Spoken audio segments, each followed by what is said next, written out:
मनीषा गुप्ता। आज बात करेंगे चावल की, जहां पर सरकार ने अब बहुत क्लियरली सभी कंपनीज को कह दिया कि रिटेल में यहां पर दाम घटाए जाएं, यानी कि महंगाई पर सरकार का एक और प्रहार। साथ ही बात करेंगे कच्चे तेल की, जहां पर तेजी कल देखने को मिली। जो रेड सी में बहुत कुछ हो रहा है उसका सीधा एक प्रीमियम हमने यहां पर प्राइसेस में बिल्डअप होता हुआ देखा। Of course as of now supplies में कोई डिस्ट्रप्शन नहीं है, लेकिन जिस तरह के हालात हैं, एक कॉशियस बाइंग अप्रोच हमने यहां पर कच्चे तेल में आते हुए देखी। साथ ही बात करेंगे जीरा की, जहां पर कल लोअर सर्किट के बाद आज भी मुनाफा वसूली देखने को मिली। यहां पर क्या रह सकते हैं क्यूज, इस पर भी करेंगे चर्चा। हमारे साथ हैं चमनलाल सेठिया एक्सपोर्ट्स के सीएमडी विजय सेठिया, एनर्जी एक्सपर्ट नरेंद्र तनेजा, और साथ ही जुड़ेंगे प्रो इंटेलिट्रेड सर्विसेज के फाउंडर्स दिनेश सोमानी। और जीरे पर बात करेंगे हम राजगौर स्पाइसेस के ओनर धनंजय राजगौर से। लेकिन शुरुआत यहां पर कच्चे तेल के साथ कर लेते हैं, जहां पर एक तेजी देखने को मिली है। 70 के ऊपर के भाव फिर से बनते हुए। दिनेश जी, कैसे देखते हैं आप चार्ट्स पे प्राइसेस? क्रूड ऑयल की मैम, किस चीज के? कच्चे तेल पर जी, एक शॉर्ट टर्म पुलबैक रैलीज आई है। फंडामेंटल में ऐसा कोई मेजर ऐसा बदलाव नहीं नजर आता, लेकिन जो टेंशन बिल्डअप हुई है उससे लगता है कि 6050 अराउंड एक बार क्रूड बाइंग बनेगा इंट्राडे। अपसाइड 6220 तक इसमें देखने मिल सकता है। नरेंद्र तनेजा जी, जो कुछ यहाँ पर सुएज कैनाल में हो रहा है, जहां पर विश्व का 15% शिपिंग कंटेनराइज्ड ट्रेड हम होता हुआ देखते हैं। As of now of course कोई सप्लाई को लेकर चिंताएं बाजार नहीं देख रहा, लेकिन जिस तरह से बड़ी बड़ी ऑयल कंपनीज, टैंकर कंपनीज ने अब काम यहाँ पर रोक दिया है रेड सी और सुएज कैनाल के थ्रू, कैसे देखते हैं आप इसका एक लॉन्गर टर्म इम्पैक्ट कच्चे तेल के ट्रेड पर?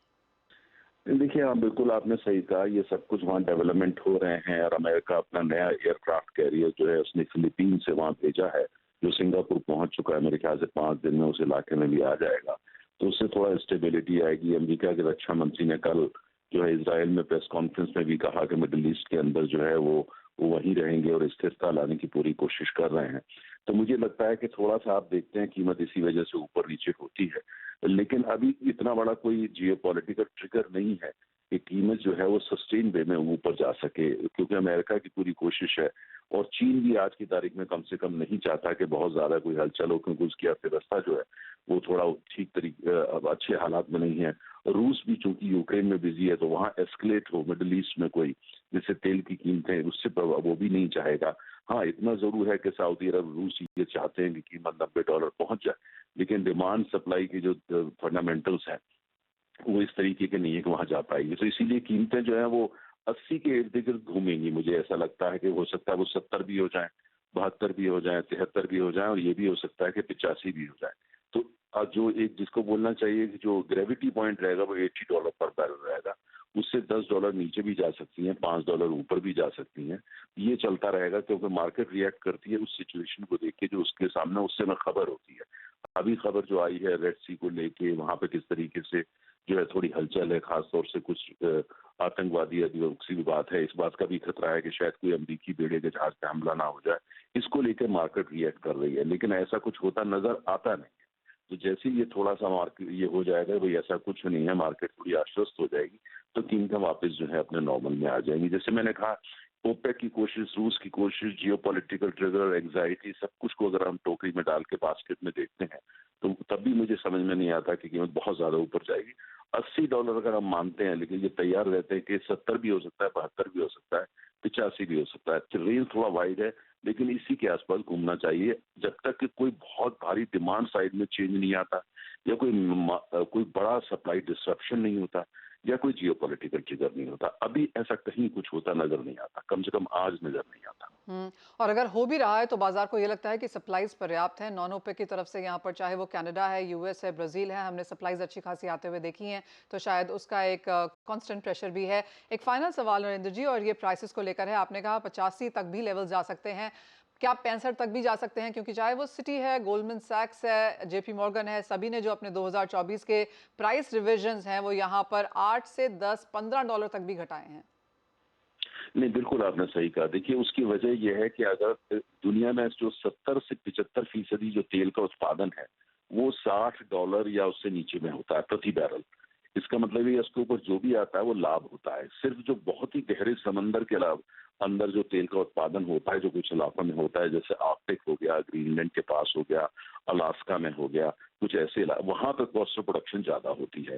तो इसलिए जो इनकी कोशिश ये कि भाई तेल की कीमत को $90 लेके जाए, लेकिन अमेरिका जो आज सबसे ज्यादा तेल का उत्पादन कर रहा है, दुनिया का सबसे बड़ा उत्पादक जो है वो अमेरिका बन चुका है, और कॉस्ट ऑफ प्रोडक्शन उनकी अगर आप उठा करके देखते हैं तो ऐसी नहीं है जिसकी वजह से जो कीमत ऊपर जाए। दूसरी बात, ये बात सच है कि अमेरिका की पूरी कोशिश है कि तेल की कीमत को कम से कम लेके जाया जाए, मतलब $65 भी लेके जाया जाए, अगर बाइडेन सामने चुनाव जीतना है तो। अब वो चुनाव का वर्ष शुरू हो चुका है, इसलिए मुझे लगता है अमेरिका की लगातार कोशिश होगी, खासतौर से जो नॉन ओपेक कंट्रीज हैं उनमें उत्पादन बढ़ा के, वेनेजुएला से उन्होंने सैंक्शन हटा लिए हैं, ईरान के और तेल को बाजार में आने देंगे, हालांकि ईरान ओपेक का मेंबर है, तो ये सब होगा। तो पूरी कोशिश उनकी चल रही है। इसके अलावा भारत की भी यही कोशिश है तेल सस्ता रहे, इंडोनेशिया की, बिकॉज ये सारे वो देश है, मेक्सिको की भी है जो बहुत बड़ा तेल उत्पादक भी है, निर्यातक भी है। ये सब वो देश हैं जो तेल का उत्पादन भी करते हैं भारत को छोड़कर भारी मात्रा में।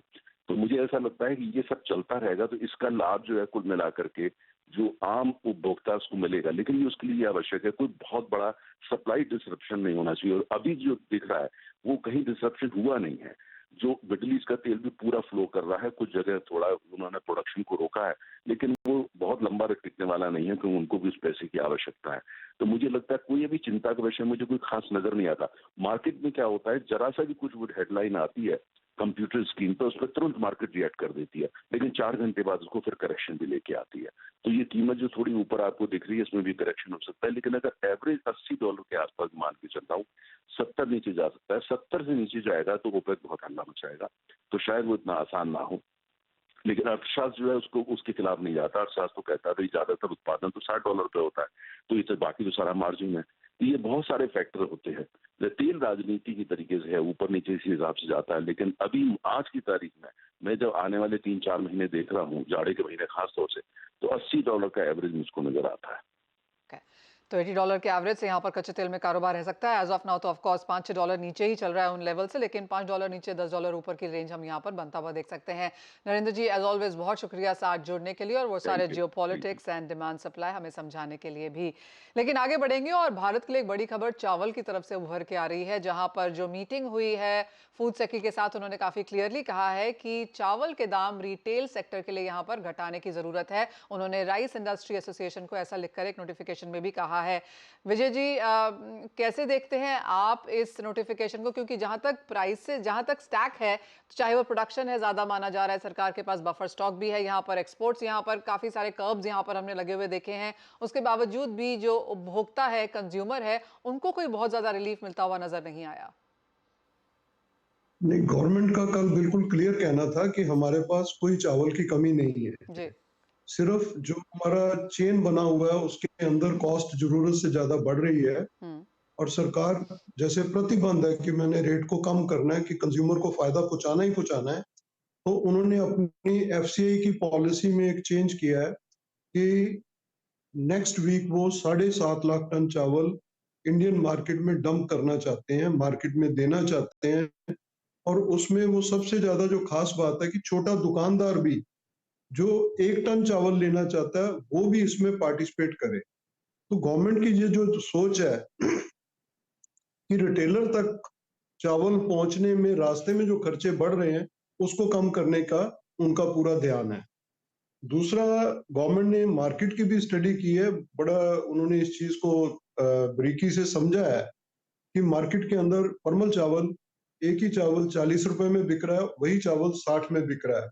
और उन्होंने इंडस्ट्री को ये बोला कि कुछ जगहों पे आप भी गलती पे हो कि आप एमआरपी ज्यादा लिख देते हो, तो जिससे रिटेलर को उसमें से कुछ रेट बढ़ाने का मौका मिल जाता है, जी मैं तो एमआरपी से कम पे बेच रहा हूँ।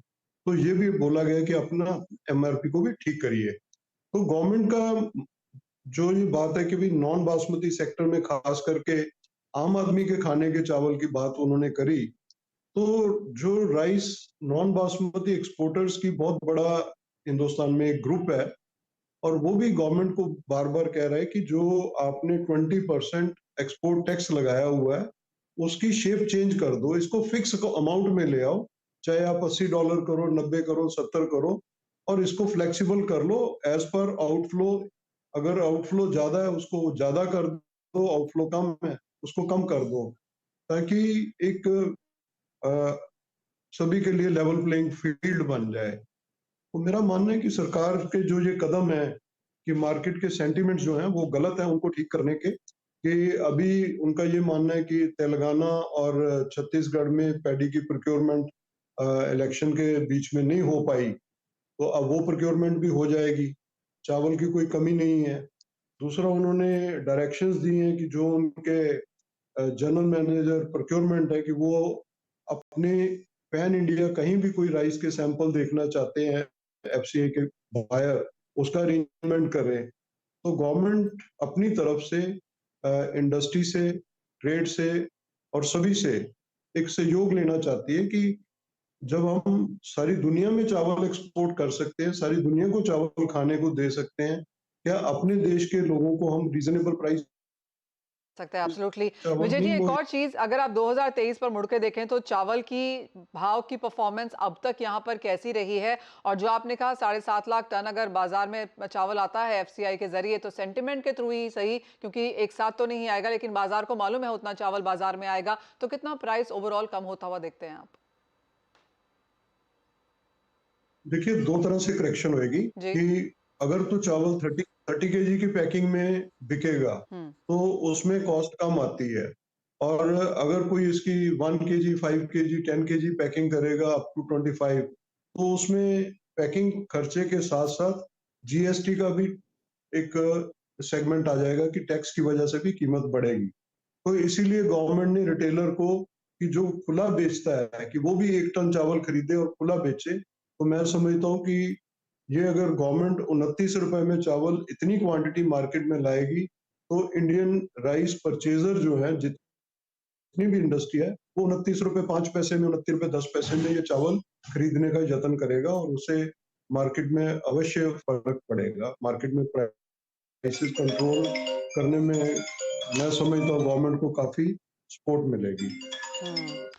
विजय जी, बहुत शुक्रिया साथ जुड़ने के लिए। तो क्लियरली एक अच्छा खासा प्रेशर यहाँ पर प्राइसेस में आता हुआ, एक बड़ी क्वांटिटी एफसीआई ओपन मार्केट में यहाँ पर बेच सकता है, और क्लियर वार्निंग है यहाँ पर सरकार की तरफ से ट्रेड्स को कि क्योंकि यहाँ पर चावल को लेकर कोई चिंताएं नहीं है, तो भाव जिन लेवल्स पे हैं उन पे नहीं होने चाहिए। चलिए, ये तो बात हुई चावल की, लेकिन इसी के साथ एक ब्रेक की बात करेंगे। जब लौटेंगे तो बात यहाँ पर और एग्री कमोडिटीज की करेंगे, जहाँ पर अच्छी खासी मुनाफा वसूली के साथ कारोबार है, कैसे करें ट्रेड्स बताएंगे आपको।